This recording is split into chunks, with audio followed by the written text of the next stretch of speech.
I wanted to talk about a few subjects that I figured I had slowed down making these videos. I'm going to start hopefully a job assignment at Walmart. I'm going to be using a taxi, just like $240. They could do it for just a whole month, 5 days a week, just one way there, and I'll be riding the public bus on the way back to save some money. And it starts running by the time I get off work, and I'll be working the night shift. But I was thinking of this whole identical twin that Julian had. I'm 100% on this. I can always, when if I were to take a test, an exam, rather I would 100% for me. I have to say it says it says twin on Julian's it says twin on Julian's birth certificate, because I'm like so thorough. I remember walking through the good elementary and going to the front desk, and the lady said, and there was only one kid, and Julian, he had Barney the dinosaur shoes on, and she looked and it said twin, and he goes, oh, he's twin. Oh, he's a twin. I don't remember her saying triplet. So even if it was said a twin, a triplet, I know that there was that identity. There was supposed to be more than one, but I don't remember hearing triplet. It was twin for Julian. So my mother's the one that's a triplets, which I've always kind of believed. I thought maybe Julian's a triplet. No, Julian, I think, to remember, what I recall, without 100%, said either twin or triplet. But I want to say, she said, oh, he's a twin. Where's the other? And she looked. He goes, oh no, he's somewhere over there. He's go to school somewhere else. And she said this, and I remember, like, I kind of startled her for a second, because when Julian enrolled in school, he was like 4 years old, and I was 10. And I remember this. I remember, and it just very quickly. But my mother had her face for Julian. My mom was standing like at the front desk, like if this was the desk, and standing, and Julian was like right there, and I was standing like 10 feet away, and just kind of, it was an empty room. I mean, it was kind of a, there's like a couple desks there. There was, principal's office. There's maybe like 4 people, the entire room deals. People walking in and out. So it was kind of like an office kind of vibe. And I was just kind of wandering, kind of looking around, and then looking at my mother. And, I just remember she quickly said, oh, he's a twin. And she goes, oh no, he goes somewhere else. And she knew that I was listening. But she didn't turn around, and I could tell by looking at her that she was like trying to keep it under wraps. Like, oh, just don't, he's okay, he's fine. And she quickly just shrugged it off. So I wanted to say something about this. 100%, I'm going to say twin. 100%. I don't remember saying triplet, but without a doubt, it was either twin or triplet, but I'm leaning toward more twin, because she said, oh, because she looked at him, and he goes, oh, he's a twin? The teacher didn't question it a whole bunch, didn't ask questions a whole bunch. She just looked at him, oh, he's a twin? And my mother said, oh, he goes somewhere to school, And I could see the body handling was just like, oh, I gotta be quick and quiet and just move on. And I was standing, and I wasn't like, what, he's a twin? I just kind of like, twin? What? And the teacher was like, oh, okay, well, here's the paperwork, or whatever it was, and we went about our business. So the paperwork does say twin. It does say twin, which is so questionable, because why is it that Raymond Palomo didn't ever come across this birth certificate at least one time, and didn't look at this birth certificate, being a registered nurse, to say, it says here he's a twin. Unless my father thought, well, there's only two ways. I'm not going to try to justify him. that, well, we only have one, I guess maybe the other one died. Or he twin. Unless my mother told my father Raymond that Julian's twin died. That's the only way. That's the only way that I think that maybe my dad could have questioned it. You'd have to ask my mother. Obviously, I know that they've already asked most of the questions. Whether she can remember or not, what her brain state is, whether she said, I want to say that I would think and feel that my father would say he's a twin.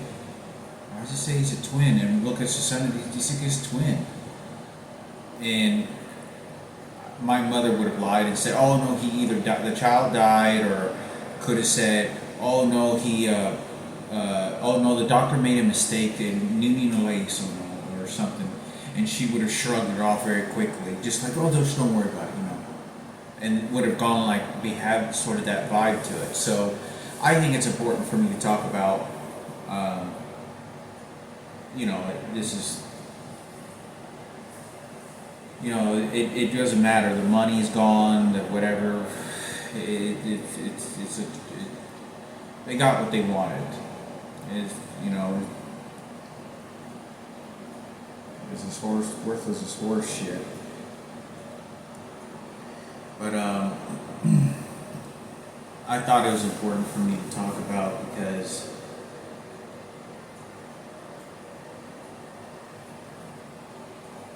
That birth certificate, and I know Frankie would have looked at that birth certificate at least once and would have knew about it and questioned 100%.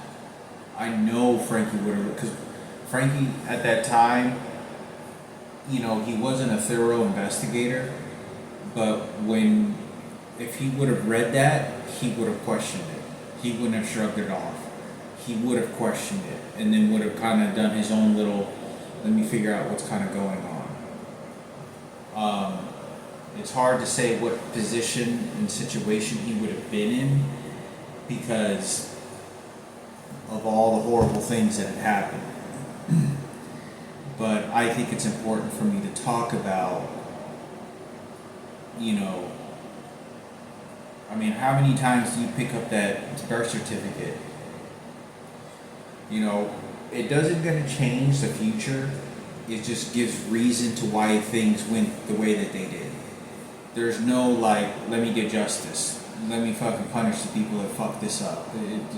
They did this out of pure selfish and greed, and they could buy money out of it. They used their money to do it. That's what they did. And then use their intelligence, because that's all you need. And that's why all you need is money and is intelligence, and you have everything.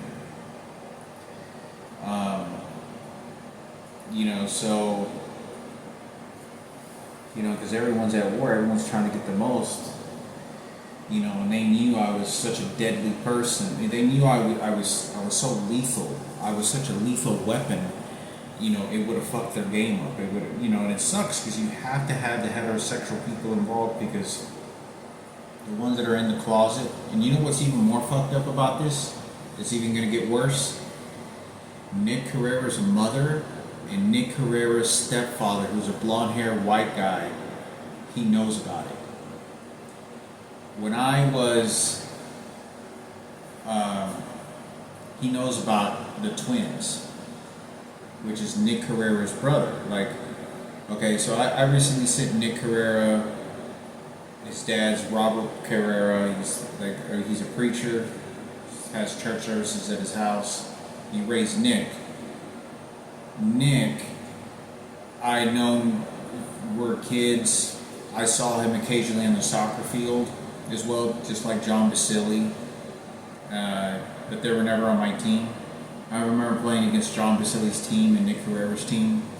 It wasn't too often, but they played a couple of seasons. I was the only one in school that stayed in soccer for all through grade school. I always was in a sport. I never took a year off. I never did as a kid. I always was in a sport every single year. The minute that I was old enough to enroll in sports, I was enrolled in sports. I never took a break off. When I stopped playing soccer, I decided to play on a basketball team. You know, to play another sport, and but I think it's important for me to talk about because see, Nick Herrera was raised by his dad, and I know that Robert Carrera told me this that Mr. Carrera told me this that his mom didn't want him. His mom, Robert Carrera is the one that raised Nick, and he told me, he goes, yeah, I raised Nick. He goes, his mom didn't want anything to do with him. His mom was living in a $500,000 house and didn't abandon him, didn't want anything to do with him. I don't know what her brain mental state was. I don't know what the circumstances of any of that was. So I'm not trying to, start,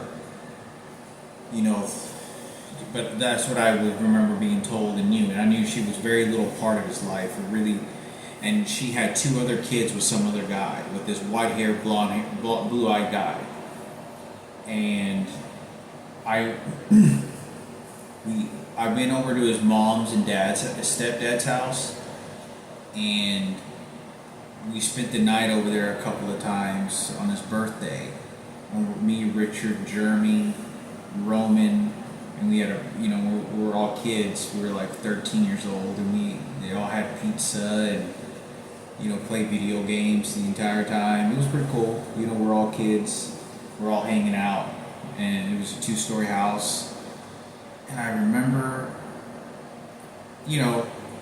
when my father passed away, I was 20 years old. I think it was. Yeah, I think it was 20 years old. And Nick, I remember, I had just moved into my apartment. I think I had just moved into my apartment, and if I hadn't just moved into my apartment, I could have been 19. I think I had just moved into my apartment, and I got invited over there for one day, not to spend the night. And his mom and his dad moved to,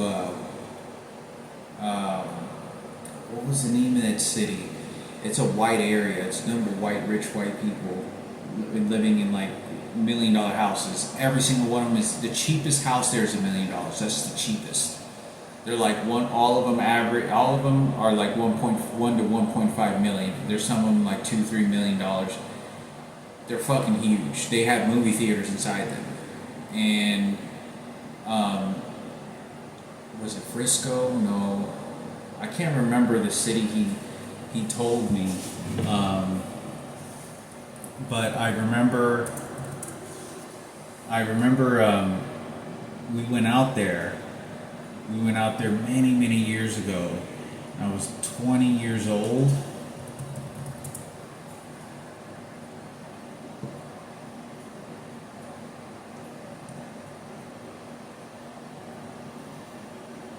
Stonebriar. We went to Stonebriar Mall. That's what it was. Prosper. That's where his mom. Okay, so his mom moved to Prosper. That's what I remember because we went to Stonebriar Mall. And we went to the Stonebriar Mall. We went to Prosper to go look at the house. And you know what? I think I could have been 18. I think it could have been 18 or 19 years old because I think I was driving my piece of shit car. It was this car was so beyond fucking old and beat up and just destroyed. And I think I remember driving there. Or I had just gotten, or I could have just got, I know I was either driving the white Honda Accord or I could have been driving the really bad broken down car in this rich neighborhood. And when I got there, we went to the house and met me, Richard Murphy. I think Jeremy was there too. Me, Richard, Jeremy, and they had a pool table upstairs. I talked to his mom and his stepdad, and his dad said something about his kids. He goes, "Oh yeah, those two of this, they got their rooms right over there. So I think they know about the rapes that Miguel did because I remember him sort of flinching and things that I remember about what had happened over there. So they know about it." And I remember his mom seemed very casual. We didn't stay the night. We played pool, hung out for about maybe 3 hours. I'd say 4 hours at most, and gave us a tour through the house. And there was a lot of tension between me and Richard. Richard seemed to have a lot of tension going on, and kind of I can just tell that he was.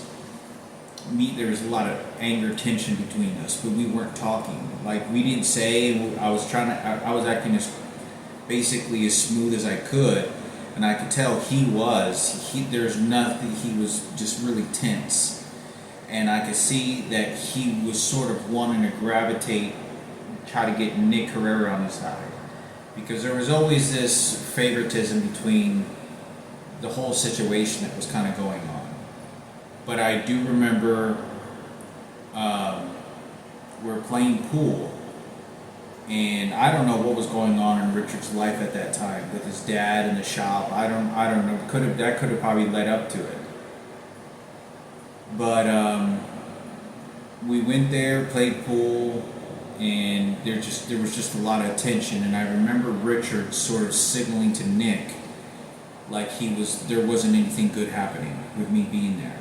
And it was because they were trying to team up on me, but Nick Herrera didn't understand what was going on, and I could see Jeremy. I think Jeremy was there, and I was totally what do you call extradited or not extradited?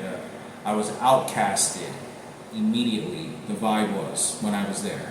I was immediately out. I could the vibes were no longer at all like when we were kids. By that age. Because it was so weird, because you don't understand how long I've known Richard and how long I've known Jeremy or Nick. I've been going to school with Richard Murphy since I was in 3rd grade. I had classes with him in 4th grade and 5th and in 6th grade. People don't know I was going to his house, so it was very weird. It was very, that's it. You go your separate ways. And the whole Raquel, it fucked everything up. It destroyed everything really bad, very fucking bad, between all my friends that I grew up with, that I spent so much time building. It all went to shit, and like that. It was like a curse. It was really bad at that time, and it never fixed. It never got better. But there was nothing I could do. The mistake had already been done, and I don't know who was getting involved and what. But and it was because I was straight. That was a huge majority of it too, as well. But Nick's mother had 2 kids. Had I think a daughter and a son, or maybe 2 boys. I don't think he had a daughter. I know he had 1 son, and I think it was a daughter. He had a daughter. And they looked like Nick. You could tell they looked like their mother a little bit, but they had their rooms, and the house is like huge. This is $1 million. The house is $1 million, easily over. I want to say it was like 1.2 million.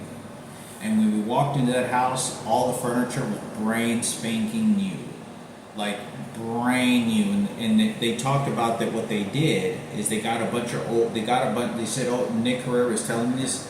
He said, "Oh yeah, his mom got a really good on all the furniture and it's all badass and everything." They said that a lot of the rich houses out there in Prosper and Stonebriar Mall area and all these where they don't have buses over there, because they're all rich.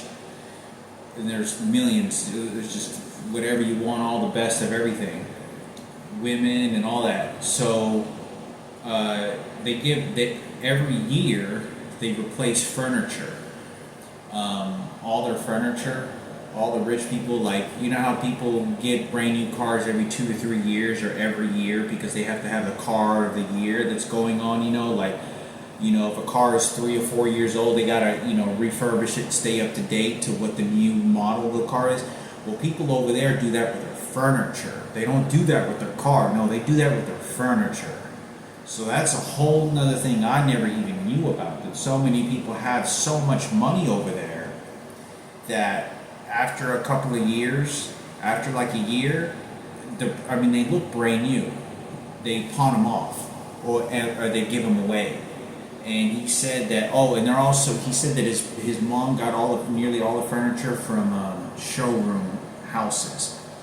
I forgot what they call them, but they have houses in the corners or in certain neighborhoods where it's the realtor house, and then the realtor shows them the neighborhood and all this other shit, and they got the paperwork and all that other stuff.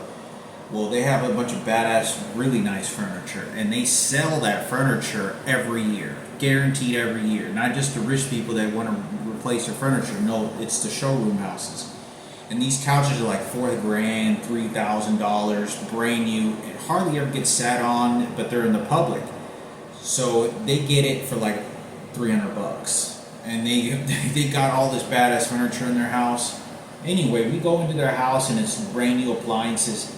It was over $1 million, because I've been in like houses that were $800,000. This house is $1 million or more easy, and it had its own movie theater. We walked upstairs, and I remember walking upstairs, and he was showing us the room, and it was like a movie theater. They had a movie theater inside, and you could watch movies and shit. It was crazy. It was wild. They knew, Nick's Carrera's mother and that guy knew about what had happened, and they knew about my mother. They knew, because I remember looking at Nick Carrera's mother, and I can't help but to think to myself, rather this person... I couldn't help but to think to myself whether this person knew something about my life.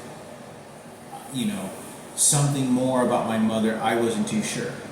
And stop.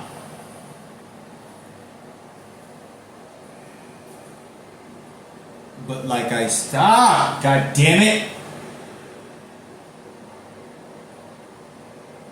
They're shooting something heavily into my fucking brain right now, into the cranium, and it's hurting.